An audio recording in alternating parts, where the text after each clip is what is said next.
Chapter 9. This Marvelous Day.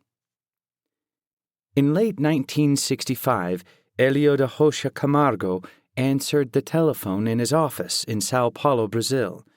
Wayne Beck, the president of the Brazilian mission, was on the other end of the line. He wanted to know if Hélio could leave work early and come to the mission office.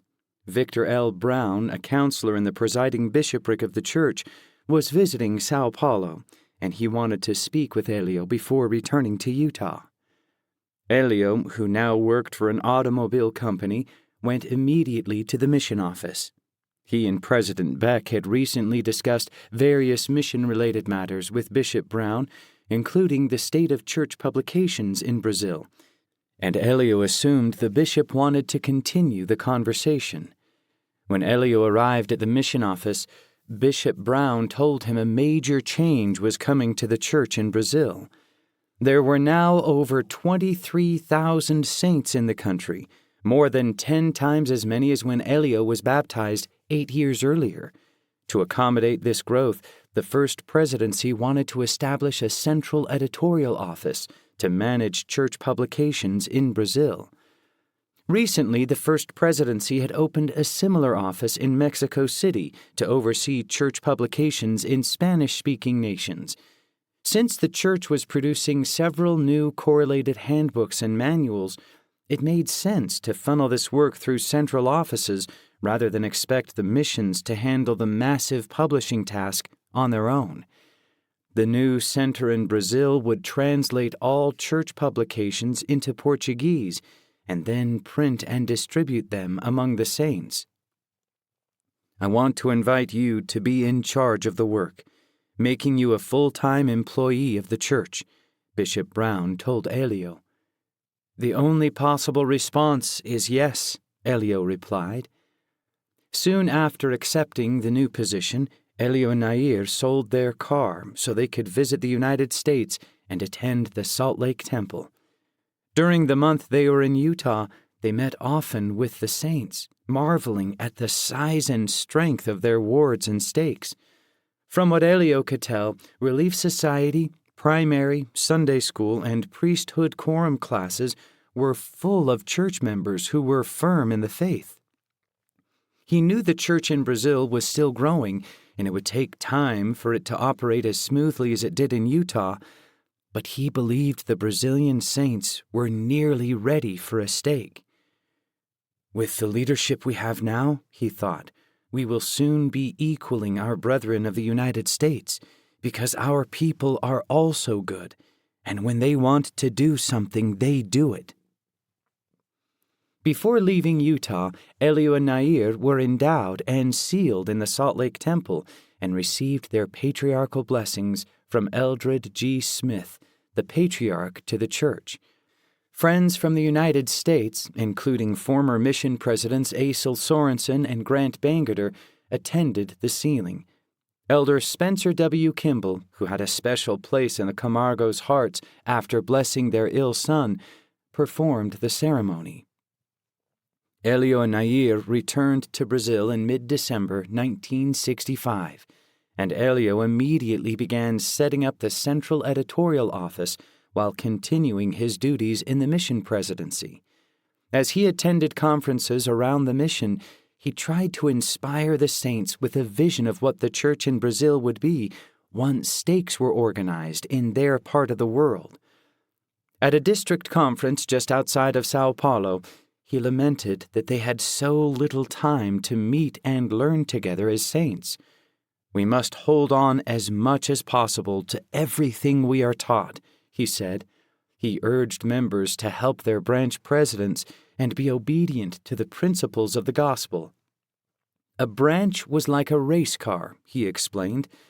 The MIA, primary, Relief Society, and Sunday school are the 4 tires, he said. The priesthood is the motor, and the driver is the branch president. Each individual part had a role in making the car function. He urged them to keep the commandments enthusiastically. We must be obedient, he declared, if we want to be a stake. At the start of 1966, Lamar Williams still did not understand why the First Presidency had called him home from Nigeria. A few hours after receiving their telegram, he had caught a flight out of the country. His contacts in the Nigerian government did not want him to leave in the middle of their negotiations. Lamar had hoped to get more clarity once he arrived in Salt Lake City.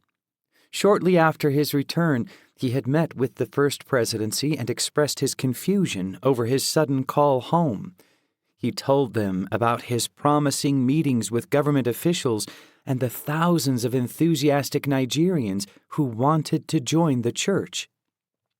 But the First Presidency had already voiced misgivings about the future of the mission. While Lamar had been in Nigeria, President McKay had called 2 additional counselors, Apostle Joseph Fielding Smith and Thorpe B. Isaacson, to the First Presidency. President Isaacson, who had been an assistant to the 12 before his call, seemed particularly concerned about how Nigerian saints would respond to the priesthood restriction. Furthermore, some of the apostles worried that proselytizing among black populations in Nigeria would prompt civil rights groups in the United States to pressure the church to rescind the restriction. Others worried that preaching the gospel in Nigeria would offend the segregationist apartheid officials in South Africa and possibly provoke them into restricting missionary work in their country. Lamar had tried his best to ease the concerns of the presidency.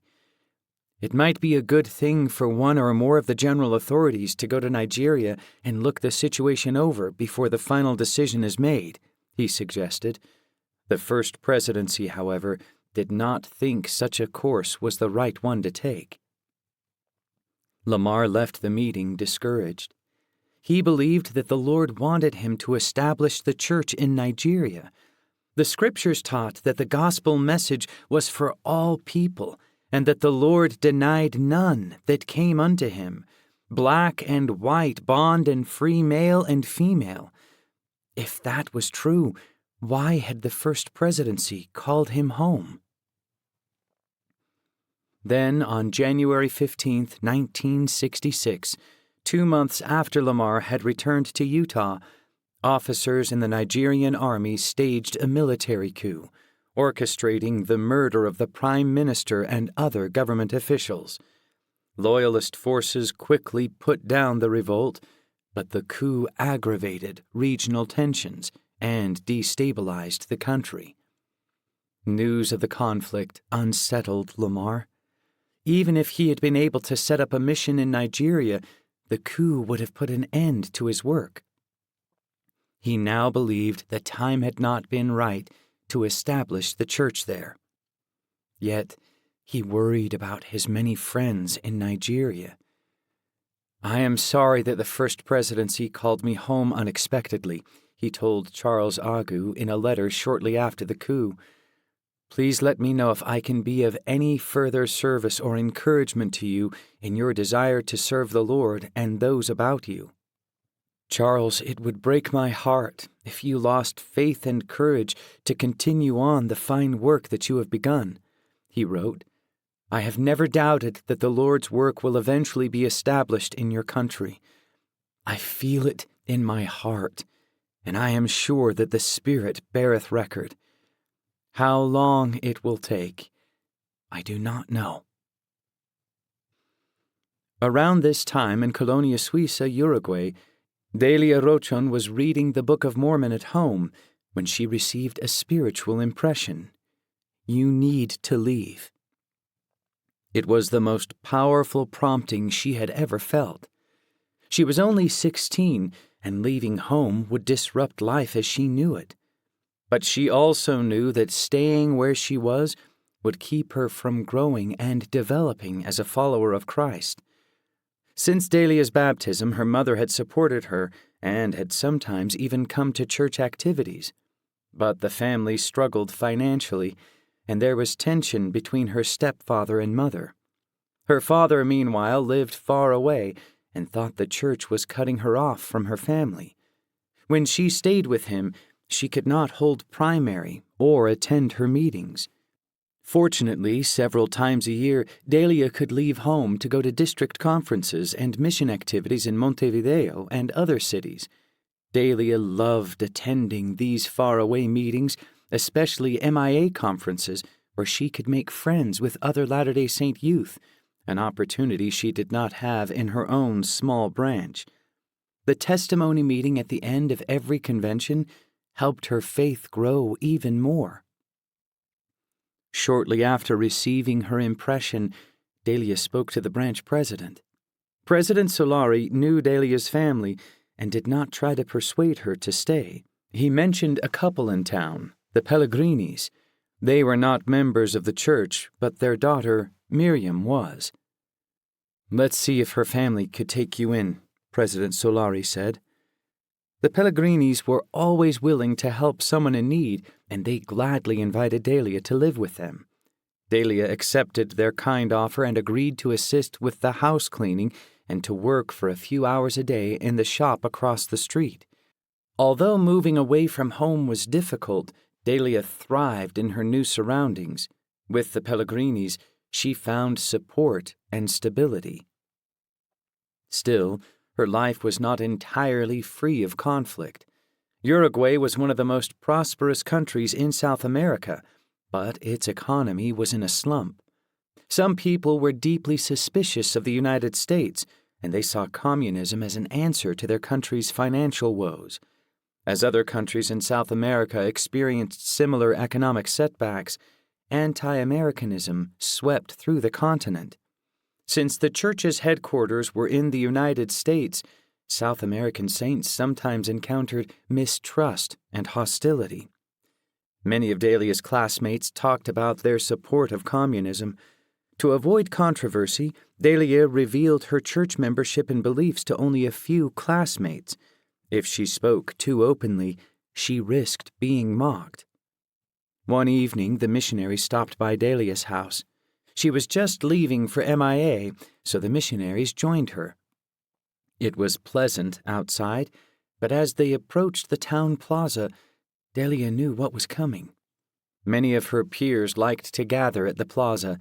If they saw her with the North American missionaries, they would find out she was a Latter-day Saint. Delia looked at the missionaries, and she decided she couldn't act ashamed of them. "I know I am a Mormon," she told herself, "but how much of a Mormon am I?" Gathering her courage, she crossed the plaza alongside the missionaries. She knew she would face isolation at school, but she could not turn from her beliefs. Her testimony of the restored gospel was too strong. Like Joseph Smith, she knew it was true. She could not deny it. In February 1966, Brazilian Mission President Wayne Beck submitted a proposal to church leaders in Salt Lake City recommending the organization of a stake in Sao Paulo. The city had 3 functioning districts, 20 branches, and roughly 5,500 saints, and President Beck and other local leaders had considered requesting more than one stake. There were no other stakes in South America, however, and they agreed that it would be best to first organize a central stake made up of the strongest units from each of the Sao Paulo districts. The church could then create additional stakes in Sao Paulo and other Brazilian cities over the next few years. "I think that we have just as fine leadership and as forward-looking people in this area as we have anywhere in the world," President Beck stated in his proposal. "They are prepared, I believe, to accept the responsibilities and to do their part." The following month, Elder Spencer W. Kimball, the apostle who oversaw the church's 7 South American missions, presented the proposal to the Quorum of the 12. Many of the apostles were enthusiastic about the idea. They had traveled throughout the church and knew how much the saints benefited from stake responsibilities. Under the prophet's direction, several apostles had already created stakes outside of North America, and they testified of feeling the Spirit while doing this work.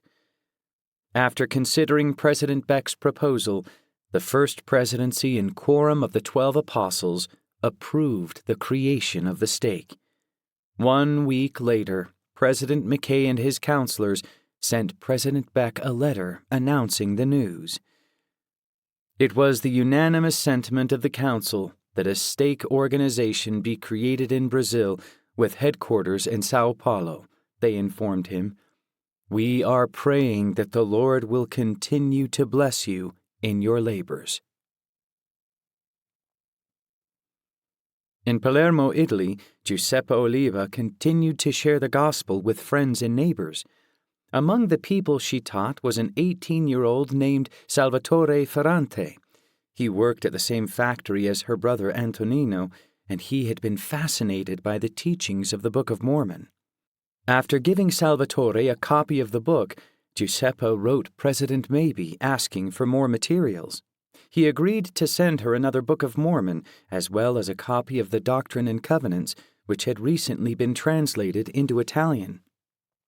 President Mabee also mentioned that he had received a letter from Salvatore expressing interest in baptism. He will be baptized, President Mabee promised Giuseppe. Until then, please continue to teach him and prepare him for baptism. A few months later, Giuseppe met with President Mabee, Antonino, and Salvatore at Antonino's house to gauge Salvatore's readiness for baptism. They discussed the word of wisdom, tithing, and other gospel principles, using the Doctrine and Covenants as a reference. The discussion went well, despite the language barrier, but because Salvatore lived at home, President Mabee said he needed his parents' permission to be baptized. The group took a bus to Salvatore's home. It was on a narrow street with clotheslines hanging from the buildings. Before long, they saw Salvatore's father, Girolamo, rounding the corner of the street. President Mabee approached him and greeted him in German, the only language he knew other than English. Girolamo responded in German, explaining that he had spent 2 years as a prisoner of war in Vienna during the Second World War. The moment Girolamo learned that President Mabee was there to baptize his son, he broke into rapid Italian, his displeasure evident in his tone and waving hands. Giuseppe and her brother shouted back, their overlapping voices echoing through the street. I want you to know, President Mabee interjected in German, that what your son wants to do is right and just. With those words, the tension dissolved. Girolamo invited the group up to his home, where Giuseppe pressed him to give his permission for the baptism. She bore her testimony and pleaded with him to honor his son's righteous desire. Well, if you want to baptize him, and if he wants to be baptized, he finally said, he has my permission on one condition, that I can watch. Salvatore was baptized later that day at the same beach where Antonino's baptism had taken place 6 months earlier. Shortly after Salvatore's confirmation, the saints gathered at Antonino's house. President Mabee, with the help of Girolamo as translator, taught about priesthood authority and conferred the Aaronic priesthood on Antonino and Salvatore. He then formally organized the Palermo branch with Antonino as its leader. After the meeting, Salvatore's father said, "This is a day that I'll never forget." The following week, the branch met at Giuseppe's home and partook of the sacrament. A short time later, she received word from President Mabee that the church was organizing an Italian mission. Soon, missionaries would be arriving in Sicily. I am just as sure, he wrote, that your dream of a branch in Palermo as big as the one in Argentina will come true. On the day Helio da Rocha Camargo and his staff officially opened the church's Brazilian Central Editorial Office, they knelt together in prayer. No one there seemed to know exactly what to do, but this did not alarm Helio. What alarmed him was that everyone there seemed to think that he knew what to do. After returning from Salt Lake City, he had made a detailed inventory of all church literature at the Brazilian and Brazilian South mission offices. He rented space in an office building in Sao Paulo, set up a headquarters, and hired a small team to organize and translate the literature. Among the people he hired was Walter Guedes de Quiros, who had left the Methodist seminary with him and joined the church. By the end of April 1966, after its first month of operation, the editorial office was handling the distribution of all church literature in Brazil. Individual saints and church leaders in the country now ordered materials directly from the office rather than from the mission. Elio also transferred the production of a Liahona, the church's Portuguese-language magazine for Brazilian saints, from the mission to the editorial office. On the afternoon of Tuesday, April 26th, Elder Spencer W. Kimball arrived in Sao Paulo to organize a stake. Since he had a stake presidency to call, along with a stake high council and several bishoprics to fill, he hardly slept over the next few days as he interviewed potential candidates in the city. He did not speak Portuguese, so President Beck usually served as his translator. In most interviews, Elder Kimball asked, "Are you happy in the church?" The men responded with a sincerity that brought tears to his eyes. "It is my life," some of them said. "I could never get along without it." Others testified, "It is the greatest thing in the world," and "I never lived until I joined the church." Some men told Elder Kimball about how the gospel had changed their lives, helping them overcome alcohol, tobacco, or sexual immorality. Elio was one of the first people Elder Kimball interviewed, and many people believed he would make a good stake president. In fact, in interview after interview, Elder Kimball listened as people praised Elio's leadership and recommended him for the position. But after interviewing Elio one more time, Elder Kimball believed the Lord had another work for him to do. On Sunday, May 1st, Elio and Nair, their children, and more than 1,500 saints crowded into a large Sao Paulo meeting house to witness the organization of the stake. To make room for more people, the curtains dividing the chapel from the cultural hall were opened, and after every seat was taken, some people set up chairs in the aisles, while others sat outside, listening to the conference through a public address system. President Beck was full of emotion as he opened the meeting. After welcoming the saints, he turned the time over to Elder Kimball, who said, "It is a great joy for me to be here, on assignment from the first presidency of the church, on this marvelous day, to create the first stake of South America and the great land of Sao Paulo." He spoke briefly about the beginnings of the church in South America.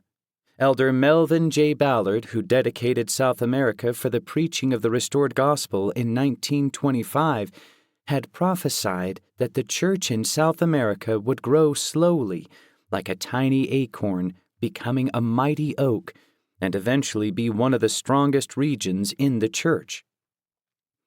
"We see how it is growing throughout South America," Elder Kimball said, "in Argentina, in Uruguay, in Chile, in Peru, in Paraguay, and in great Brazil, with its gentle, sweet people who accepted Christ's call and have dedicated the best of their lives to the growth of His church."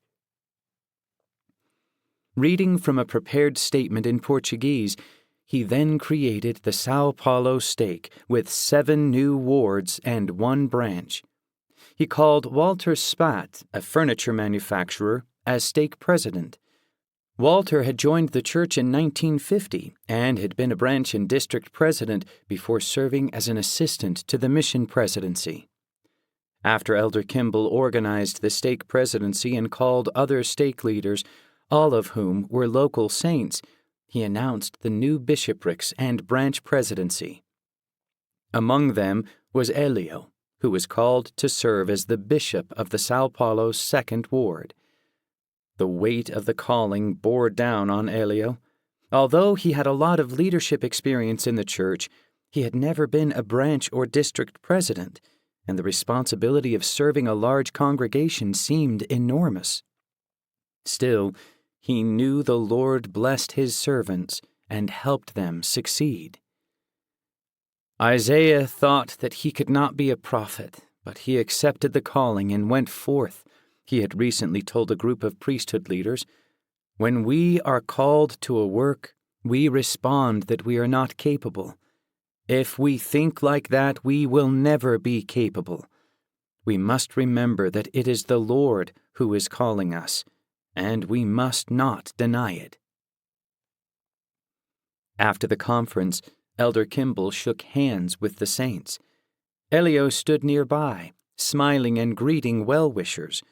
The following day, he would return to work at the central editorial office, and in the evening he would hold a bishopric meeting, possibly the first of its kind on the continent. It marked a new day for Elio and a new day for the church.